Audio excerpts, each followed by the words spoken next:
Selamat berjumpa dengan saya dalam channel Hanum Prastia. Pada kesempatan ini, saya ingin berbagi mengenai sekilas sejarah akupuntur. Jangan lupa, sebelum menyaksikan sampai selesai, klik subscribe, like, dan berikan komen. Sehingga kami bersemangat untuk memproduksi materi-materi yang baru dan aplikatif. Bicara tentang akupuntur, ya, akupuntur merupakan terapi yang sudah sangat tua. Dalam bahasa Inggris dikatakan akupuntur itu adalah the insertion of dry needles into the body, at specially chosen sites for the treatment or prevention of symptoms and condition. Akupuntur berasal dari bahasa Inggris acupuncture, dalam bahasa Inggris adalah acupuncture. Dan dalam bahasa Latin, ya, akupuntur berasal dari bahasa Latin acus dan punger. Acus itu jarum, ini sebuah kata benda, dan punger atau tusuk, ini merupakan kata kerja. Jadi akupuntur kadang dikatakan sebagai tusuk jarum. Dalam bahasa Mandarin standar disebut sebagai cenqiu. Cenqiu, arti harafiahnya jarum atau moksibusi. Akupuntur sendiri merupakan teknik memasukkan atau memanipulasi jarum ke dalam titik akupuntur yang ada di tubuh. Ketika bicara akupuntur, kita tidak terlepas dari tradisional Chinese medicine. Ya, tradisional Chinese medicine diantaranya adalah akupuntur, kemudian terapi bahan alami atau herbal, ya, herbal. Kemudian juga akan lebih bagus ketika ditambah olahraga, olah kebugaran raga atau qigong. Ini akan sangat bagus. Dan lebih bagus lagi ketika ditambah dengan mengatur keseimbangan makanan atau diet. Ini akan sangat bagus sekali. Bicara tentang tradisional Chinese medicine, kita tidak terlepas dari yin yang simbol atau tai chi. Ya, tai chi akan kita bahas dalam bahasan tersendiri. Ya, namun sekilas bahwa tai chi akan selalu menggambarkan sesuatu yang berlawanan. Ada hitam, ada putih. Yang yin, ada matahari, ada bulan. Ada siang, ada malam.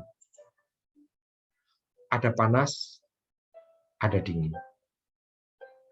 Ada terang, ada gelap. Ada penuh, ada kosong. Ada aktif, ada pasif. Ada laki-laki, ada perempuan. Ada positif, ada negatif. Ada yang memberi, ada yang menerima. Kita akan bahas dalam kesempatan yang berbeda. Saat ini, orang menjadi semakin suka kembali ke alam. Back to nature. Back to nature. Dan akupuntur sendiri juga semakin digemari. Perkembangan akupuntur semakin hari semakin bagus. Dulu awalnya akupuntur ini nonsens. Dianggap quackery, tidak ilmiah. Kemudian menjadi sesuatu yang ilmiah. Diterima sebagai alternatif medicine, menjadi complementary medicine, dan akhirnya menjadi holistic medicine. Teknik-tekniknya pun berkembang. Teknik akupuntur berkembang, sangat pesat. Awalnya hanya menggunakan jarum, ya, jarum seperti ini dalam gambar, dengan moksa atau tanpa moksa. Kemudian ada yang menggunakan jari atau akupresur. Kemudian berkembang menjadi laser punktur, menggunakan laser. Kemudian ada yang menggunakan akupunktur. Ini memasukkan obat tertentu, ya, atau aquabides. Tetapi ini hanya boleh dilakukan oleh tenaga ahli sesuai kompetensinya. Kemudian ada sonopunktur, dan juga dikenal adanya tanam benang. Nah, semakin berkembang, semakin berkembang. Bagaimana hubungan antara TCM dan Western medicine? Mana yang lebih unggul? Semua memiliki kelebihan. TCM, ya, TCM ini sering digunakan untuk hal-hal penyakit kronis. Sedangkan Western medicine untuk hal-hal yang akut. TCM untuk hal-hal yang degeneratif, sedangkan Western medicine untuk kegawatan. Ketika orang fraktur, patah tulang, terbuka perdarahan, maka Western medicine adalah pilihan terbaik. Sedangkan TCM untuk gangguan fisiologi, dan Western medicine untuk anatomis. Orang yang mengalami polidaktili, di akupuntur sampai berapa lama pun tidak akan sembuh, kecuali dioperasi. TCM banyak yang mengatakan subjektif, ya. Tetapi kalau Western medicine adalah objektif. Dulu TCM banyak karena empiris, namun sekarang sudah banyak sekali penelitian-penelitian di jurnal internasional bereputasi mengenai efektivitas dan kehebatan akupuntur. Tetapi Western medicine lebih banyak pada evidence base dan dominan ilmu, science. TCM awalnya dominan art, tetapi sekarang juga sudah mulai tampak jelas keilmiahannya. WHO sendiri sudah mengindikasikan penggunaan akupuntur. Di antaranya muskuloskeletal dan neurologi ini sangat-sangat efektif untuk kasus artritis, neuralgia, skiatika, nyeri pinggang, bursitis, tendonitis, pasca bedah, persalinan, kaku kuduk, bel palsi, trigeminal neuralgia, nyeri kepala, stroke, cerebral palsy, polio, dan cedera ligamentum. Sebetulnya selain itu dapat juga untuk terapi yang lain yang cukup bagus juga, misalnya alergi, penurunan berat badan untuk kecantikan, kesuburan. Ini di Indonesia sudah banyak digunakan. Bahkan di rumah sakit ternama sudah muncul. Analgesia, penghilang nyeri, nyeri persalinan, cedera olahraga, gangguan keseimbangan seperti gangguan keseimbangan hormon, saraf, imunitas, atau untuk mempercepat penyembuhan pasca trauma, seperti hematom, proses penulangan. Ini sudah sangat-sangat jelas dan terbukti. Bagaimana sejarahnya? Sejarah perkembangan akupuntur. Ilmu akupuntur sendiri merupakan ilmu yang sudah sangat tua, dikenal sejak sekitar 4.000 hingga 5.000 tahun yang lalu. Menurut buku Huang Tinei-Ching atau The Yellow Emperor's Classic of Internal Medicine, ilmu akupuntur ini sudah berkembang sejak zaman batu. Waktu itu jarum dibuat dari batu. Kemudian berkembang menjadi dibuat dari bambu. Kemudian berubah menjadi perunggu. Selalu berkembang. Ada sebuah kisah disebutkan bahwa Penci berhasil dia menyembuhkan seorang pangeran yang bernama Hou dengan jarum perunggu dari ketidaksadarannya selama setengah hari. Dan peristiwa ini diungkapkan dalam buku Nanjing. Pada zaman dinasti Tang, tahun 265 hingga 960, ilmu akupuntur berkembang pesat dan menyebar ke luar negeri Cina maksudnya, antara lain Jepang dan Korea. Akupunturis yang terkenal pada tahun 581 hingga 682 Masehi bernama Sun Se Miao menuliskan buku Qin Jin Yao Fang dan Jin Jin Fang. Kemudian pada tahun 541 hingga 643 waktu itu terkenal ada akupunturis Chen Jian. Beliau melukiskan peta berwarna untuk menerangkan meridian, titik akupuntur, termasuk menguraikan pengobatan moxibushi. Pada zaman dinasti Ming tahun 960 hingga 1644, waktu itu teknik percetakan dan seni pahat sudah berkembang luas. Akupunturis Wang Wei membuat patung perunggu untuk menggambarkan meridian dan titik akupuntur. Kemudian akupunturis Yang Jijiao menuliskan pengalamannya dalam buku berjudul Zhenjiu Tazhen. Buku Chen Chiu Tachen ini banyak diterjemahkan dalam bahasa Jepang, Inggris, Jerman, dan Prancis. Ya, akupuntur berkembang bersama dengan ilmu lainnya. Pada zaman dinasti Qing, ya, tahun 1644 hingga 1911, akupuntur tidak banyak mengalami perkembangan. Buku yang dihasilkan pada zaman dinasti Qing, namanya I Ching Jijian, itu cukup bernilai untuk referensi. Perkembangan akupuntur di luar Cina ini cukup mengembirakan. Di negeri Cina sendiri, pada tahun 55, akupuntur menjadi salah satu mata pelajaran di Fakultas Kedokteran. Pada pertengahan abad 20, akupuntur sudah bangkit sesuai tuntutan zaman yang ilmiah dan modern. Praktek akupuntur tidak hanya dilakukan oleh akupunturis tradisional, tetapi juga oleh dokter-dokter lulusan Fakultas Kedokteran. Dan pada tahun 56, sudah ada 5 college pengobatan Cina di Peking, Nanking, Shanghai, Kanton, Chengdu. Kemudian pada tahun 1958, di Cina mulai intensif mengadakan riset di bidang akupuntur. Bahkan sejak tahun 68 mulai riset untuk penggunaan akupuntur dalam pembedahan. Akupuntur digunakan sebagai anestesi.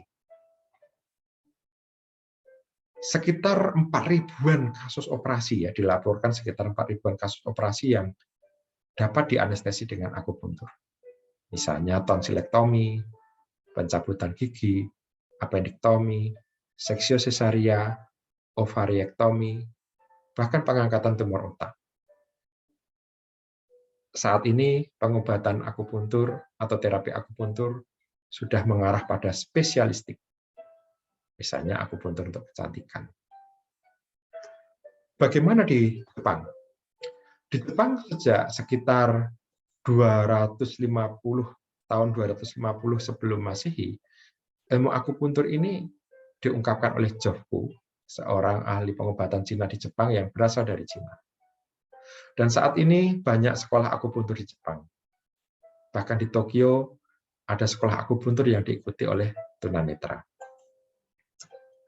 Di Korea demikian juga. Ilmu akupuntur masuk sekitar 2000 tahun yang lalu.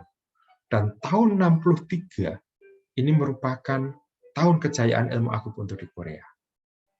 Pada tahun 63, Profesor Kim Bong-han, seorang ahli biologi dari Universitas Pyongyang, telah meneliti dan menemukan serta mendemonstrasikan secara histologi dan elektrobiologis tentang meridian dan titik akupuntur dalam teori sistem Kyung-rak.